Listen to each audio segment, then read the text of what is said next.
રાજ્યમાં શીતલહેરથી કાતિલ ઠંડી પડી રહી છે। અમદાવાદ શહેરમાં પારો 5 ડિગ્રી ગગડી ચૂક્યો છે અને હજુ પણ વધુ ઠંડી પડવાની હવામાન વિભાગ દ્વારા આગાહી આપવામાં આવી છે। શીતલહેરની અસર આગામી 3 દિવસ રહી શકે છે। આગામી દિવસોમાં તાપમાન 3 થી 5 ડિગ્રી ઘટી શકે છે। વેસ્ટર્ન ડિસ્ટર્બન્સના કારણે સુસવાટા મારતા પવનો ફૂંકાયા છે।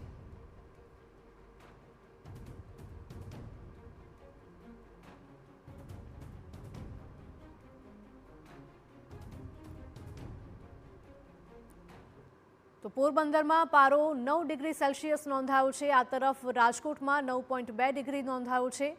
નલિયામાં 10.4, જ્યારે કંડલામાં 11 ડિગ્રીની આસપાસ, અમદાવાદમાં 14 ડિગ્રી અને ભાવનગરમાં પણ 14 ડિગ્રી, સુરતમાં 14.8 અને વડોદરામાં પણ 14.8, પોરબંદરમાં 9 અને રાજકોટમાં 9.2 ડિગ્રી સેલ્સિયસ તાપમાન નોંધાયું છે।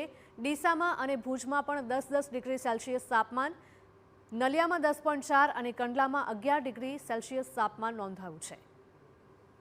રાજ્યના અનેક શહેરો ઠંડીના મારથી ઠૂંઠવાયા છે, કારણ કે લગભગ 5 ડિગ્રી જેટલો તાપમાનમાં ઘટાડો થયો છે, જેના કારણે ઠંડીમાં વધારો થયો છે અને બીજી તરફ ઠંડા પવનો ફૂંકાતા લોકોને બેવડો માર પડ્યો છે।